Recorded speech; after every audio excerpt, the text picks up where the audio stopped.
Good afternoon, ladies and gentlemen. How's it going? Welcome to the Just Chatting Gaming News and Trailers for the week of August 5th. Kind of a short one for you here today, and it's mostly all about Baldur's Gate 3. As we take a look at the Steam database live feed, Baldur's Gate 3 is currently at its all-time peak right now as I am recording. Funny enough, I said yesterday they hit high peak, and then they dropped by like 100,000 or something like that, and I'm like, okay, that's it, they're done, that's gonna be their high peak. But no, even more people bought the game today and playing. So a couple things about this. I mean, we're basically seeing some record-breaking numbers here. This puts Baldur's Gate in the top 10 all-time peak concurrent for any game. It also puts it at the second biggest launch of the year in regards to peak concurrent players. The game that is in the #1 spot right now is Hogwarts Legacy at over 800,000. So maybe Baldur's Gate can beat Hogwarts? I don't know. Like, I don't see the peak maxing out tomorrow or next weekend. I think today's got to be the last day for the high peak for this game, because everybody's going to go back to work tomorrow, and usually over that second week is when you start to see some drop off. So we'll see, but nonetheless, very, very impressive numbers. The CEO of Larian was on Twitter saying, and this was before launch, that he would be completely shocked if they had 100,000 concurrent, and they're well over that. So absolutely crazy. So since this PC release is just so incredibly hot, as you may or may not know, the PS5 version of the game is not out yet and doesn't release for like a month. But the spike on PC has actually bled over to the PlayStation 5 as well, and Baldur's Gate 3 is now the best-selling pre-order on the system, beating juggernauts like Madden, Mortal Kombat, FC24, Spider-Man, and so on. So again, just very, very impressive on what Baldur's Gate is doing. Absolutely crazy. So speaking of that, let's jump into the launch trailer for Baldur's Gate 3. Here we go.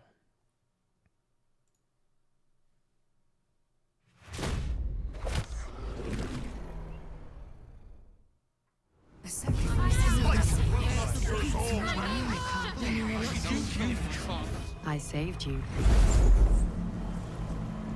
And I'm here to save you again. Spoilers. The parasites are merely a symptom of a greater sickness in Faerun. The infected hear the voice of the Absolute and believe it to be a god. The Absolute is more dangerous than you can possibly conceive. It threatens all who live. It threatens the gods, the weave, the very fabric of the universe itself. How would you feel about helping me kill some evil bastards?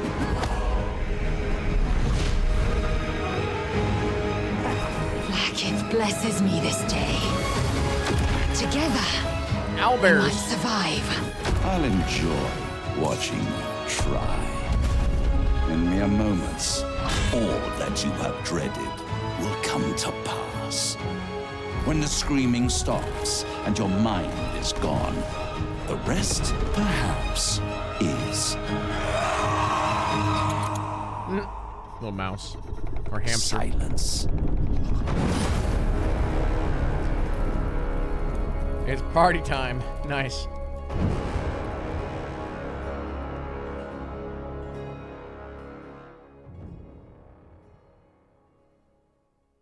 All right. Next up, we have the official cinematic trailer for Palia, a brand new social sandbox MMO that is coming out here in a couple months. So let's take a look.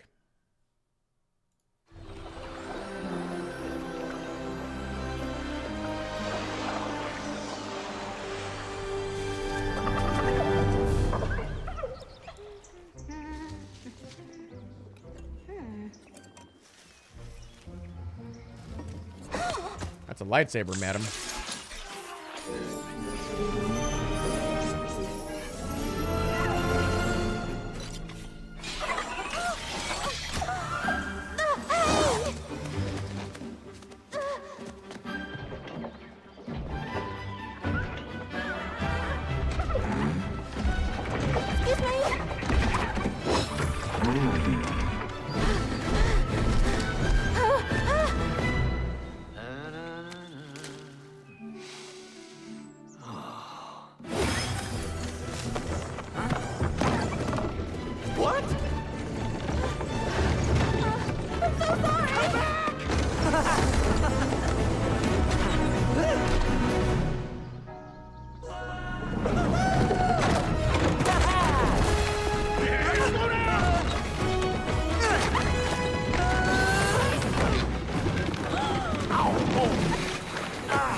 Are you okay? Uh-huh.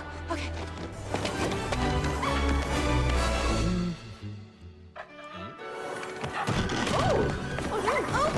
Coming through! I've never a chopper running through here.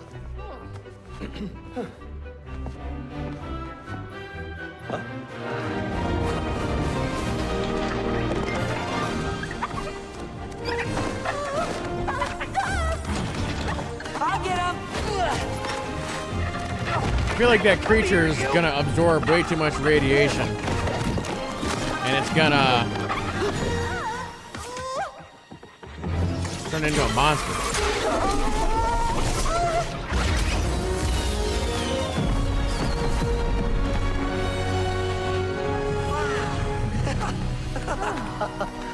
Lovely.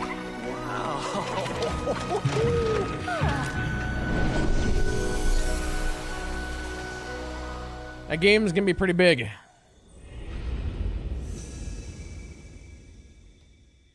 Cool stuff. All right. Well, we only got 2 trailers left. As I said, this is gonna be a short one. There was not much out there today.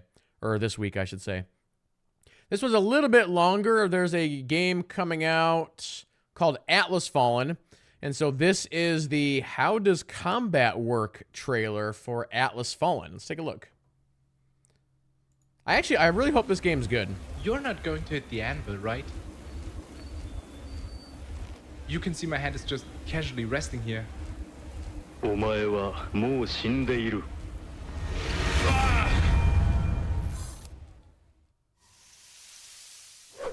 Pull out your notebooks, people. It is time to learn more about combat. We have quite a few systems going on in Atlas Fallen. They are all tied into one another, and now we make some room to explain them to you. Prepare yourself to learn more about our core combat resource momentum and all the cool things it unlocks, like essence stones and shatter attacks. Jeremy, take it away.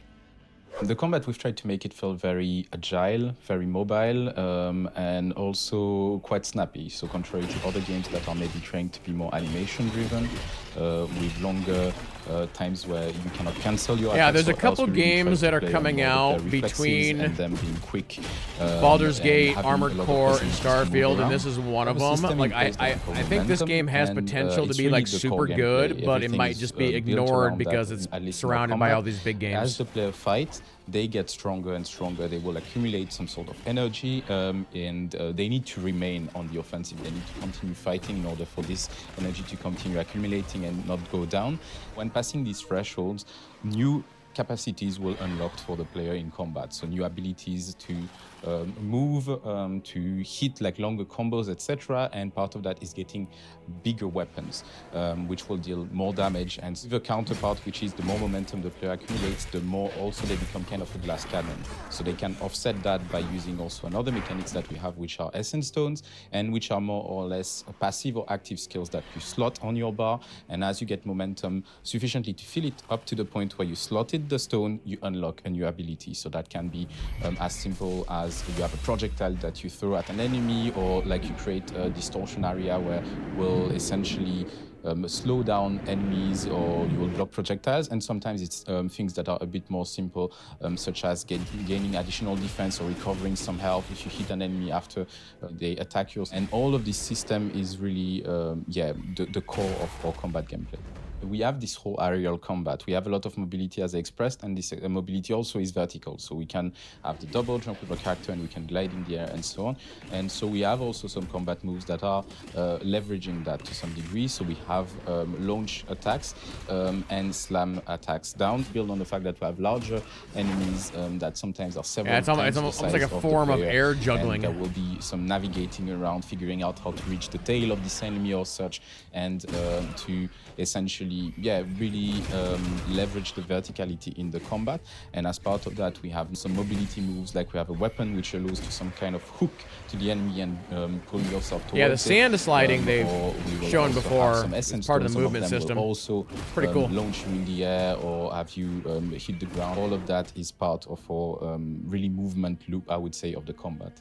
The shattering is essentially, I would say, really a cash-in of all the momentum you've accumulated. You can use all of your momentum that you have accumulated so far in order to be doing an attack that is increasingly more powerful as you have momentum to spend. So the further on the bar you are, the more the shattering will do damage. It will not only stun all the enemies nearby, but also deal a lot of damage to your target, and that can be a very good move to reset your offense, which can allow you to finish an enemy, really be a cool finisher like you had in the Surge games, or really that's right. This is the Surge developer in the fight and allow you to take a bit again a position where you feel more comfortable.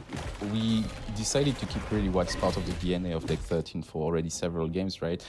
This idea of having different body parts that we can target on the enemies, but really leverage it with now bigger scale enemies that are also leveraging, as I was saying, the movement and so on. So what we have is enemies will be separated in different body parts, and actually even the same type of enemy may be encountered with different setups at different moments of the game. And some body parts will be selected to be mandatory, so that means it's kind of their HP points if you want. So you will damage a body part and ultimately destroy it, but maybe this enemy has like 2 or 3 of them that you will need to destroy before you're able to defeat the enemy. And you will have some optional body parts, and these you can decide to take on them, make the fight longer, and make the enemy a bit tougher, because each time you destroy a body part, they have a period of time where they are like more relentlessly attacking and unlock some new moves. And so you will have these body parts that are optional that you can decide to target, and you will get more loot out of it. You will get more reward, but of course they are making the fight at the same time longer and riskier. Amazing. Hopefully you got everything. I know it's quite a lot to digest, but if anything is unclear, feel free to ask in the comments down below, and I will try to get back to you. On the horizon, we have a lot more stuff coming up, especially a deeper dive into the weapons and the essence stones. So we see each other very soon again. Thanks for tuning in. Take care. Bye. Yeah, hopefully that game's good. Guess we'll find out here in like a week and a half. Final trailer of the day. As many of you know, City Skylines 2 has been doing this series where they take a look at the game, and we've had an episode every week for like the last 7 weeks. So here is the latest episode. This one is called Maps and Themes. It's easy to forget how much our day-to-day is shaped by where we live. But how our world looks, feels, and changes sets the scene for our lived experience. It's the same for the people in your city. And in City Skylines 2, the world is a whole lot bigger. You can now build on an area 5 times bigger than before, equivalent to 159 square kilometers. That's bigger than some countries. Maps are composed of individual tiles. Connect them to create a sweeping urban jungle, or don't connect them to develop interesting little pockets of life. You can unlock 441 tiles on each map, but you'll have 9 to work with when you begin your city building. Reach milestones to unlock more. When you do, choose tiles that best serve your expansion plans. Before you click, preview the total buildable area, what natural resources are available, and the cost of that tile. The expanded map inspires you to think big, but remember to think up. Height limits have increased too, freeing you to carve a city higher in the sky than ever before. Building on this scale also invites you to think outside of the box, literally. Create connections to cities beyond the edge of your map to to open up trade routes that can accelerate your city's growth. Before you select a map, look at where it sits on the globe. Is it north or south of the equator? And which hemisphere is it in? Check out how much of the map can be built on, which natural resources it has. Can I just and have a what, flat if map? any, connections already exist to neighboring cities. Found a map you like? Click and give your city a name. This is also your chance to change the default theme if you want to. There are 2 themes, European and North American. Themes shape the look and feel of your city, from street markings to cop cars. The biggest difference is the architectural style of residential and commercial buildings. You can add buildings from the other theme when zoning your city. This lets you pepper European buildings in your North American city, and vice versa. Still, the theme you choose dominates the appearance of your city, and it can't be changed later. There are 10 maps in the base game, each drawing inspiration from real-world locations. You might even recognize them. And with the vast area available on the new expanded maps, terrains are more varied, resources are more accessible, and there are more ways to connect to other cities. You'll discover maps where life is lived on the sandy beaches of a sprawling archipelago. Maps that invite you to build at high altitudes with a mountainside map, or along the winding waters of a rich river delta. There might even be a map that looks like the world outside your window.